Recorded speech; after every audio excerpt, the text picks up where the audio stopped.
Good morning everyone. Welcome to PW only IAS. दोस्तों, जब हम बात कर रहे हैं बिहार की, तो पिछले कुछ दिनों से वोटर लिस्ट के रिगार्डिंग बहुत ज़्यादा पॉलिटिकल कंट्रोवर्सीज यहाँ पे हमें देखने को मिल रही हैं। दरअसल में इलेक्शन कमीशन के द्वारा 24 जून को एक ऑर्डर निकाला गया था, जहां पर यह बात बोली गई थी कि जो लोग हैं उनको अपने फॉर्म सबमिट करने पड़ेंगे, राइट। एंड खासकर अगर मैं बात करूं, जब हम बात करते हैं सिटीजनशिप अमेंडमेंट एक्ट 2003 की, तो जो भी इंडिविजुअल्स हैं जो 2003 के इलेक्टोरल रोल्स के अंदर जिनका नाम नहीं था, उनको अपनी सिटीजन यहाँ पे प्रूफ करनी पड़ेगी। अब दिक्कत ये आ गई कि पहले तो ये ऑर्डर था, बट बहुत सारी पॉलिटिकल पार्टीज ने इसके ऊपर क्वेश्चन मार्क रेज करे कि बहुत सारे करोड़ों लोग ऐसे शायद होंगे जिनसे हक छीन लिया जाएगा वोटिंग का। तो उस कॉन्टेक्स्ट में बहुत ज्यादा डिबेट पिछले दिनों के अंदर देखने को मिली। अब बीच में ऐसा हुआ कि पॉलिटिकल पार्टीज ने बोला कि जो इलेक्शन कमीशन के द्वारा जो नया ऑर्डर निकाला गया है, अब उसमें कुछ क्लैरिफिकेशन या कुछ चेंजेस करे गए हैं। जैसे फॉर एग्जांपल, अगर कोई ऐसा पर्सन है मान लीजिए जिसका नाम नहीं भी अपीयर हो रहा उस लिस्ट के अंदर, तो ऐसा नहीं है कि उसको वोटिंग का हक छीन लिया जाएगा। उसके बाद भी एक बार ड्राफ्ट रोल आ जाता है, उसके बाद जो उनके क्लेम्स होंगे उनको सुना जाएगा, एंड बाद में भी उनको यहाँ पे मौका मिलेगा। तो ये क्लैरिफिकेशन जो है इलेक्शन कमीशन की तरफ दी गई है। प्लस साथ ही साथ इलेक्शन कमीशन ने यह भी बोला है कि जो कुछ पॉलिटिकल पार्टीज बोल रही हैं कि कुछ बदलाव किया गया है, नो, ऐसा बिल्कुल नहीं है। लोगों का हम यहाँ पे ध्यान रखेंगे ताकि इंश्योर ये किया जा पाए कि कोई ऐसा पर्सन ना हो जो वाकई में भारत का नागरिक हो एंड उसको वोटिंग का हक ना मिले। ऐसा कोई भी पर्सन नहीं रहेगा।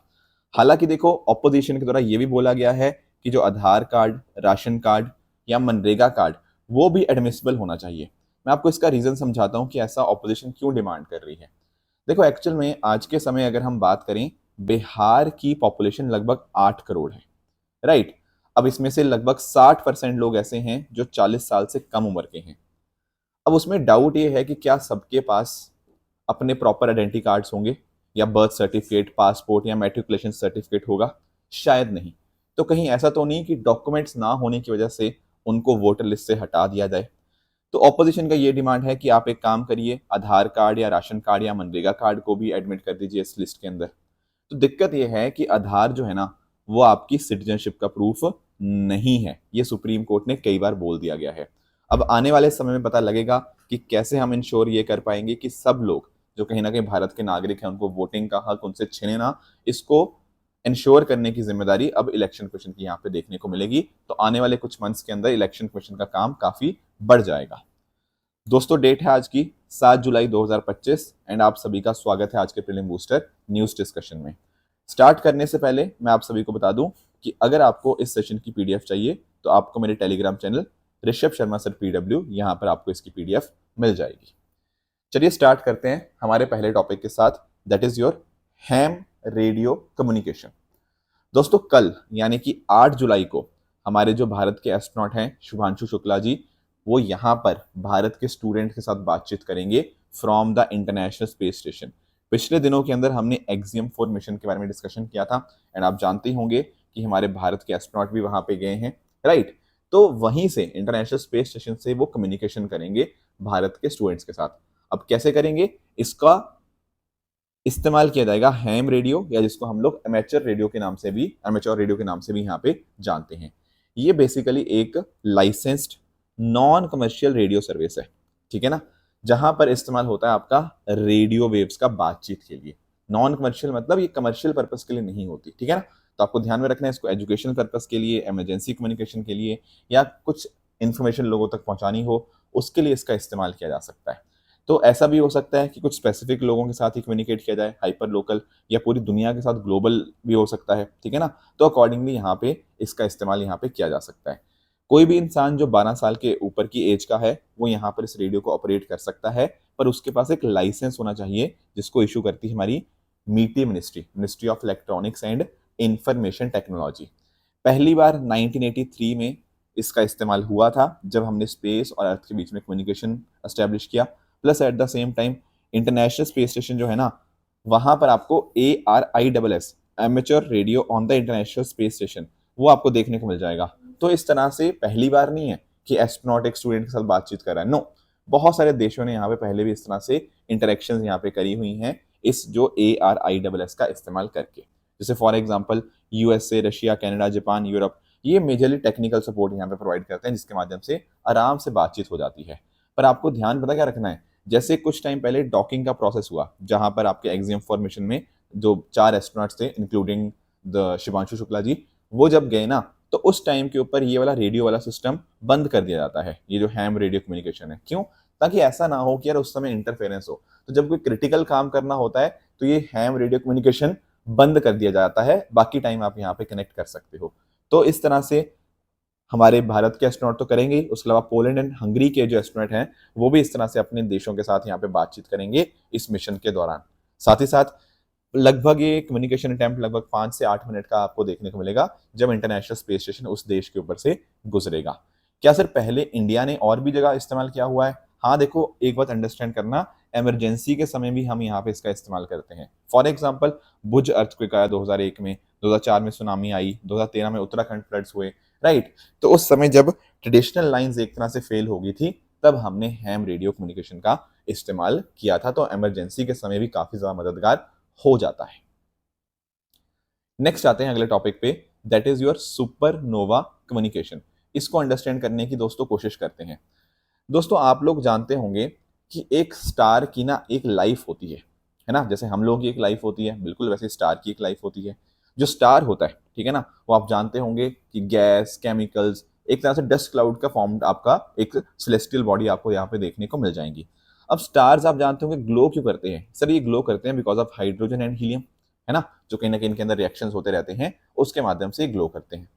पर पॉइंट ये आता है कि सर जब एक स्टार की डेथ हो जाती है, उस समय क्या होता है? डेथ होने का मतलब जब हाइड्रोजन एक तरह से खत्म हो जाती है। यहाँ पर दो चीजें हो सकती हैं। एक तो हो सकता है दोस्तों कि जो स्टार है ना, वो उसका मास बहुत कम है एज कंपेयर टू सन, मतलब सन से, या फिर मास सिमिलर है सन से। बट अगर कोई ऐसा है जिसका सन से भी बहुत ज्यादा मास आपको देखने को मिल जाएगा, तो दोनों के केस में प्रोसेस अलग अलग होते हैं। अगर मान लीजिए यहाँ पर उसका स्टार का जो मास है वो सन के जैसा है या सन से थोड़ा छोटा है, उस केस में क्या होगा? जब हाइड्रोजन खत्म हो जाएगी तो जो स्टार होगा वो एक्सपैंड करेगा और रेड जाइंट की तरह यहाँ पे बन जाएगा। फिर धीरे धीरे क्या होगा, कहीं ना कहीं जो आउटर लेयर है, ठीक है ना, वो भी सारी चीजें हमें साइड होती हुई देखने को मिल जाएंगी। और जो बाकी हिस्सा है ना, वो एक बहुत ही डेंस, एक स्मॉल ऑब्जेक्ट के अंदर यहाँ पे कन्वर्ट हो जाता है, जिसको हम लोग व्हाइट ड्वार्फ के नाम से यहाँ पे जानते हैं। पर अगर हम दोस्तों बात करें एक बिग स्टार की, बिग स्टार मतलब जिसका मास बहुत ज्यादा होता है, सन से भी ज्यादा आपको मास देखने को मिल जाएगा, कई गुना ज्यादा भी हो सकता है। उस केस में क्या होता है, यहाँ पर जब हाइड्रोजन खत्म हो जाती है, सबसे पहले तो वो रेड सुपर जायंट के अंदर यहाँ पे कन्वर्ट हो जाता है, मतलब काफी साइज उसका बड़ा हो जाता है। फिर अचानक से एक बहुत बड़े मैसिव यहाँ पे डिस्ट्रक्शन होती है, जो कोर है वो क्लैप्स कर जाता है, हीट अप कर जाता है और एक्सप्लोड कर जाता है। कहीं ना कहीं जो बाहर की लेयर्स हैं बिल्कुल वो स्पेस में इस तरह से हो जाती हैं ग्रेट एनर्जी के साथ। तो यहीं इसी एक्सप्लोशन को हम नाम देते हैं सुपरनोवा का, ठीक है। एंड उसके बाद या तो न्यूट्रॉन स्टार या फिर वो ब्लैक होल में यहाँ पे कन्वर्ट हो जाता है। This is how a star functions, ठीक है। तो हमने सुपरनोवा, थोड़ा सा हमें यहाँ पे अंडरस्टैंडिंग दरअसल सुपरनोवा की रखनी है। तो जैसे मैंने आपको बताया, जब एक स्टार कहीं ना कहीं अपने लाइफ साइकिल के एंड की तरफ होता है, तो एक बहुत बड़ी एक्सप्लोजन जो होती है उसको हम सुपरनोवा बोलते हैं। जब आपका स्टार इस तरह से एक ड्रामेटिक डेथ उसकी आपको यहाँ पे देखने को मिल जाएंगी, एंड उस समय के ऊपर बहुत भारी मात्रा में एनर्जी हमें देखने को मिलती है।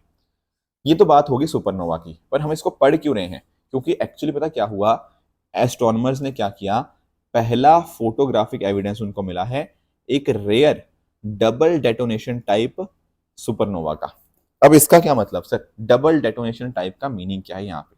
देखो सुपरनोवा तो हमें समझ आ गया, पर अगर मान लीजिए एक ऐसा सुपरनोवा एक्सप्लोजन है जिसमें एक व्हाइट ड्वार्फ स्टार इन्वॉल्व है, पर कहीं ना कहीं वो हीलियम को एक्युमुलेट कर रहा है एक दूसरे स्टार से, तो यहां पर आप नोटिस कर पा रहे हो कि एक तो था ये और साथ में बगल में दूसरा भी है। तो जब दो सेपरेट न्यूक्लियर एक्सप्लोजन सीक्वेंस में होते हैं, एक के बाद जस्ट एक, उसको हम यहाँ पर डबल डेटोनेशन यहाँ पे बोल जाते हैं। तो यहाँ पे क्या हो रहा है, एक जो दूसरा स्टार है ना, वो दूसरे स्टार को एक तरह से हीलियम यहाँ पे प्रोवाइड कर रहा है, उसी को हम बोलते हैं डबल डेटोनेशन। तो एक very large telescope at the European southern observatory in Chile, उसके द्वारा यहाँ पर ये ऑब्जर्व किया गया, जो कि अपने आप में डबल डेटोनेशन बहुत ही रेयर हमें देखने को मिल जाएगा।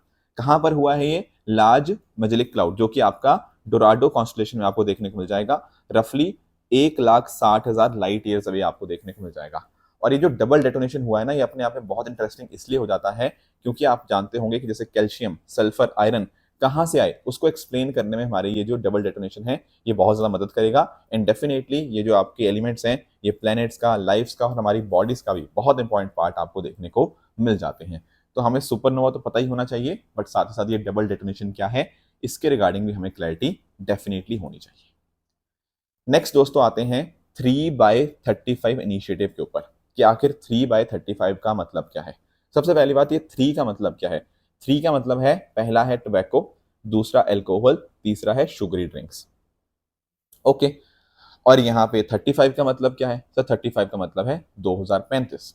अब आप लोग जानते होंगे यार, तंबाकू की बात करें, अल्कोहल की बात करें और जो शुगरी ड्रिंक्स होती है ना, ये हमारी सेहत के लिए बहुत ही खतरनाक होती हैं। ठीक है ना, आप इनका अगर कंजम्पशन करते हैं तो आपको नहीं करना चाहिए कंजम्पशन ऑनेस्टली। ठीक है ना, क्योंकि आपकी बॉडी को भी इम्पैक्ट करेंगी, लोगों की सेहत को इम्पैक्ट करती हैं, है ना। एंड इन जनरल अगर हम बात करें हमारी ह्यूमैनिटी के लिए अच्छी चीज़ें नहीं हैं।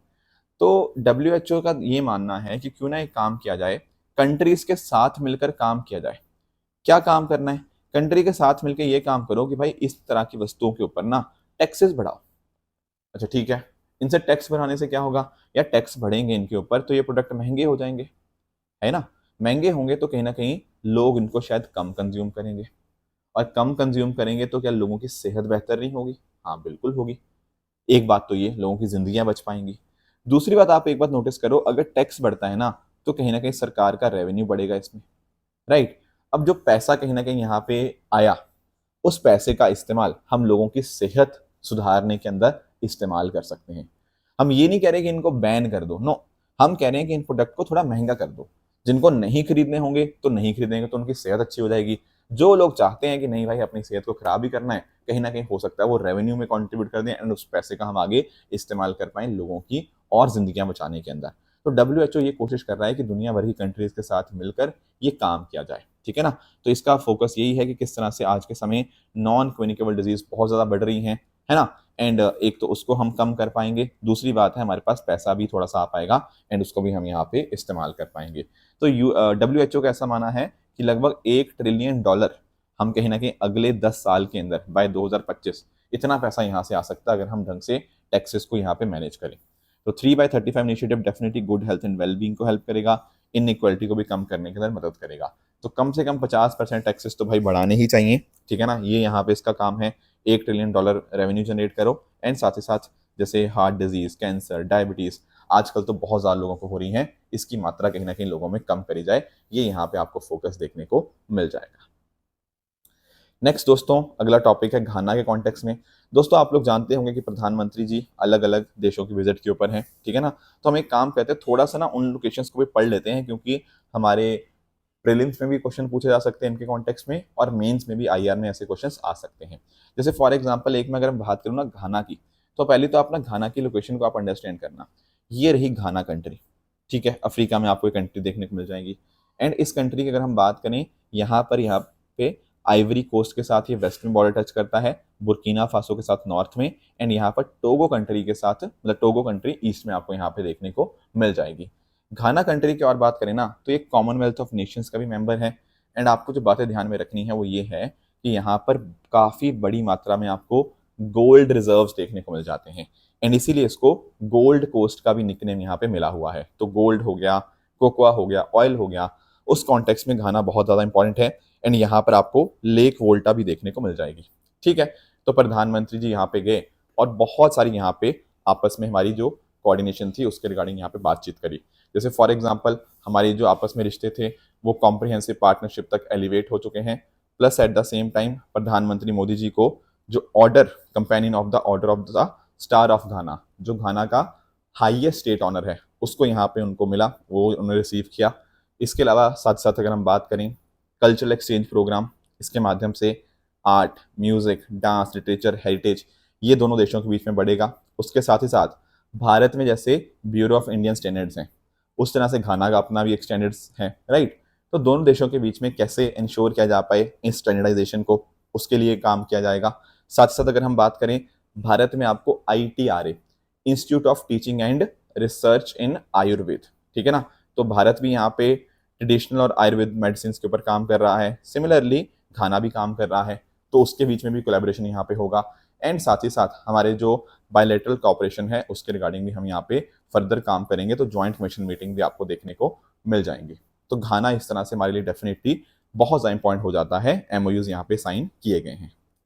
दूसरा देश जो आपको पता होना चाहिए वो है ट्रिनिडाड एंड टोबैगो। यहाँ पर भी प्रधानमंत्री जी पहुंचे एंड यहाँ पर भी इनको order of the Republic of Trinidad and Tobago, जो कि टीएनटी का सबसे बड़ा सिविलियन ऑनर देखने को मिलता है, उसके साथ इनको सम्मानित किया गया। अब इसकी भी एक बार आप लोकेशन देख लो ट्रिनिडाड एंड टोबैगो की। यहाँ पर आप नोटिस कर पाओगे ट्रिनिडाड एंड टोबैगो की जब हम बात करते हैं, ये आपको करीबियाई देश देखने को मिल जाता है एंड इसकी जो कैपिटल है वो कौन सी है, that is your port of Spain, आपको इसकी कैपिटल देखने को मिल जाएगी। अच्छा, आप लोगों ने ना असफाल्ट के बारे में सुना होगा। असफाल्ट अपने आप में एक ऐसा मटेरियल है जो रोड्स को सरफेस करने के लिए, ठीक है, पार्किंग लॉट्स, बाकी पेव्ड एरियाज की सरफेसिंग के लिए इस्तेमाल होता है, राइट। वो जो एसफाल्ट दुनिया में सबसे ज्यादा पता कहाँ उसका रिजर्वायर है, वो और कहीं नहीं, वो आपका त्रिनिदाद एंड टोबैगो के अंदर ही आपको देखने को मिल जाएगा, ठीक है ना। ग्रिमिटिया कम्युनिटीज के कॉन्टेक्स्ट में भी हमने उस दिन डिस्कस भी किया था, बहुत बहुत इंपॉर्टेंट यहाँ पे बन जाता है, राइट। बाकी इसके अलावा अगर भारत और त्रिनिदाद एंड टोबैगो की कॉपरेशन की बात करें, तो जैसे फॉर एग्जांपल भारतीय प्रधानमंत्री जी का पहला दौरा है सिंस 1999, मतलब कोई और प्रधानमंत्री 1999 के बाद त्रिनिदाद एंड टोबैगो नहीं गया था, तो मोदी जी ने इस बार यहाँ पे 2 दिन का यहाँ पे दौरा किया, साथ ही साथ भारतीय डायस्पोरा के साथ उन्होंने यहाँ पे एंगेज किया, ठीक है। प्लस प्रधानमंत्री जी ने यहाँ पर जो त्रिनिदाद एंड टोबैगो ने डिसाइड किया है कि वो CDRI ज्वाइन कर रहे हैं, ठीक है, coalition for disaster resilient infrastructure और ग्लोबल बायोफ्यूल अलायंस। ये कहीं ना कहीं बहुत अच्छी बात है, क्योंकि देखो दुनिया की बहुत सारी कंट्रीज ज्वाइन करी हैं एंड बायोफ्यूल भी आने वाले समय के अंदर बहुत बहुत ज़्यादा इंपॉर्टेंट हो जाएगा एनर्जी नीड्स के कॉन्टेक्स्ट में, सस्टेनेबल डेवलपमेंट के कॉन्टेक्स्ट में। तो त्रिनिदाद एंड टोबैगो का ज्वाइन करना अच्छी बात ही है। बाकी इसके अलावा मैं कुछ और चीज़ें आपको बता देता हूँ, जैसे एक ना मैं आपको टर्म समझाना चाहता हूँ, इंडियन फार्मोकोपिया, ठीक है, कमीशन। दरअसल में ना ये एक ऑटोनमस बॉडी है under ministry of health and family welfare. अब इसका मतलब समझना कि आखिर इस टर्म का यहाँ पे मीनिंग क्या होता है। देखो, जब हम बात करते हैं ना हमारी मेडिसिन की, हमारी ड्रग्स की बात करते हैं, तो उनकी क्वालिटी, उनकी सेफ्टी, वो इंश्योर करने के लिए जो स्टैंडर्ड्स और स्पेसिफिकेशन चाहिए होती हैं, उसी को हम यहाँ पे बोलते हैं। तो ये जो हमारी IPC बॉडी है ना, इसका काम यही है कि जो मेडिसिन होंगे उनके स्टैंडर्ड्स को यहाँ पे सेट करेगा, इस तरह के डॉक्यूमेंट्स निकालेगा, जेनरिक मेडिसिन का इस्तेमाल हो पाए, राइट। तो एक्चुअल में ना इसी के रिगार्डिंग MOU यहाँ पे साइन हुआ है त्रिनिदाद एंड टोबैगो के साथ, जिसके माध्यम से फार्मेसी के फील्ड में हमारा यहाँ पे कोलैबोरेशन बढ़ पाएगा। साथ ही साथ हमारा agreement for quick impact projects वो हमने यहाँ पे साइन किया। कल्चरल एक्सचेंज प्रोग्राम जहाँ पे आर्टिस्ट हो गया, वो आपस में यहाँ पे कहीं ना कहीं आपस में मिलकर काम करेंगे। स्पोर्ट्स कॉपरेशन हो गया, डिप्लोमेटिक ट्रेनिंग हो गया, ठीक है ना। एंड साथ ही साथ ICCR, that is Indian council for cultural relation, वो जो होगा ना उसकी जो आपका यूनिवर्सिटी ऑफ वेस्ट इंडीज, वहां पर इसकी Indian council for cultural relation की आपकी एक चेयर आपको वहां पर रीएस्टेब्लिश होगी इन हिंदी एंड इंडियन स्टडीज। तो देखो यार, चाहे क्रिकेट के मामले में हो गया, स्पोर्ट्स वगैरह हो गया, चाहे लैंग्वेज हो गया, ग्रिमिटिया कम्युनिटी हो गया, डायस्पोरा हो गया, सब कॉन्टेक्स्ट में त्रिनिदाद एंड टोबैगो बहुत बहुत इंपॉर्टेंट हमारे लिए बन जाता है। तो मोदी जी ने एक तो ओवरसीज सिटीजन ऑफ इंडिया जो कार्ड है वो एलिजिबल कर दिया है to the 6th generation Indian diaspora. पहले केवल 4th जनरेशन के लिए था, अब वो 6th जनरेशन के लिए भी एक्सटेंड कर दिया गया है। साथ ही साथ 2000 लैपटॉप्स भी यहाँ पे गिफ्ट किए गए हैं, राइट। और भी हेल्थ कॉन्टेक्स्ट में भी हो गया। इसके अलावा पंडित की भी ट्रेनिंग होगी from Trinidad and Tobago and Caribbean के जो पंडित हैं वो भारत में आके ट्रेनिंग लेंगे। गीता महोत्सव का ज्वाइंट सेलिब्रेशन यहाँ पे India and Trinidad and Tobago के अंदर होगा। उसके अलावा एग्रीकल्चर एंड फूड सिक्योरिटी में भी यहाँ पे साथ में मिलकर काम किया जाएगा। You don't need to remember all the points, but आप नोटिस कर पाओगे जैसे coalition for disaster resilient infrastructure join किया उन्होंने, ग्लोबल बायोफ्यूल अलायंस यहाँ पे ज्वाइन किया, तो क्लाइमेट एंड रिन्यूएबल एनर्जी के कॉन्टेक्स्ट में भी साथ में है। प्रधानमंत्री जी का जो आइडिया है मिशन लाइफस्टाइल फॉर एनवायरनमेंट, जहाँ पर कहते हैं कि हर एक इंसान अपनी जिंदगी में छोटे छोटे बदलाव करके एनवायरनमेंट के लिए काम कर सकता है, तो वहां पर भी त्रिनिदाद एंड टोबैगो सपोर्ट कर रहा है। प्लस पहली करीबियाई देश है जिसने UPI को अडॉप्ट किया, राइट। एंड साथ ही साथ आने वाले समय में digi locker, E-साइन, government market place जो जेम पोर्टल है उसका भी इस्तेमाल किया जाएगा, ठीक है ना। भारत और त्रिनिदाद एंड टोबैगो की जो पार्लियामेंट्री फ्रेंडशिप ग्रुप है उसको यहाँ पे रिवाइज करेंगे, पार्लियामेंटेरियंस की ट्रेनिंग होगी, तो डेफिनेटली बहुत सारे यहाँ पे आपस में कोलैबोरेशन यहाँ पे देखने को मिल जाएगा। इनफैक्ट ना भारत का जो एक उद्देश्य है कि हमें UN सिक्योरिटी काउंसिल की परमानेंट मेंबरशिप मिलनी चाहिए, राइट, उसको भी TNT यहाँ पे सपोर्ट करता है। प्लस TNT नॉन परमानेंट आपकी UNSC सीट है, ठीक है, उसके लिए कोशिश कर रहा है, तो भारत भी उसको यहाँ पे सपोर्ट कर रहा है, राइट, जो इस टाइम के लिए। तो डेफिनेटली आप यहाँ पे नोटिस कर पाओगे दोनों देशों के बीच में काफी कोलैबोरेशन देखने को मिल रहा है, ठीक है। तो बाकी और भी देशों के रिगार्डिंग हम समझते रहेंगे, बट इनकी लोकेशंस और क्या क्या चीजें डिस्कशन हुई हैं इनके बारे में आपको कंप्लीट क्लैरिटी होनी चाहिए, राइट। तो दोस्तों ये थी हमारी आज की डिस्कशन। यहाँ पर अगर हम बात करें ट्रू एंड फॉल्स स्टेटमेंट्स की, आपके सामने कुछ स्टेटमेंट्स हैं, इनको आप पढ़िएगा, बताइएगा इनमें से कौन सा सही है कौन सा गलत है, राइट। एंड सैटरडे मैंने आपको जो होमवर्क दिया था उसकी अगर मैं बात करूं तो डिफेंस एक्विजिशन काउंसिल जो है डेफिनेटली वो हायर डिसीजन मेकिंग बॉडी है regarding the capital procurement of defence equipment, that is correct. जजेस के रिमूवल प्रोसेस की बात करें, जैसे हाई कोर्ट के जज ये कह रहा है कि तभी रिमूव होंगे by an order of the governor of the state, no, president of India का एक ऑर्डर होता है based on a motion passed by both the house of parliament, तब वो यहाँ पे जज रिमूव होंगे, तो इसलिए सेकंड स्टेटमेंट आपका इनकरेक्ट हो जाएगा। देखो ये जो यहाँ पे आपके सामने न्यूज़पेपर है न्यू इंडियन कॉमनवेल्थ, ये सावित्री बाई फुले जी के नहीं, ये बल्कि आपके एनी बेसेंट जी के आपके न्यूज़पेपर उनके साथ लिंक्ड आपको देखने को मिलते हैं, तो ये स्टेटमेंट भी आपको यहाँ पे इनकरेक्ट होगा। लास्टली ये जो रिक्लेम है इसकी नोडल मिनिस्ट्री ऑफ कोल है, ना कि ministry of social justice and empowerment, तो ये भी आपको यहाँ पे इनकरेक्ट स्टेटमेंट देखने को मिल जाएगा। ठीक है दोस्तों, तो ये थी हमारी आज की डिस्कशन। इसी तरह से आप सब लोग अपने एंड पे हार्ड वर्क करते रहिए। Thank you so much for joining, all the very best, thank you so much.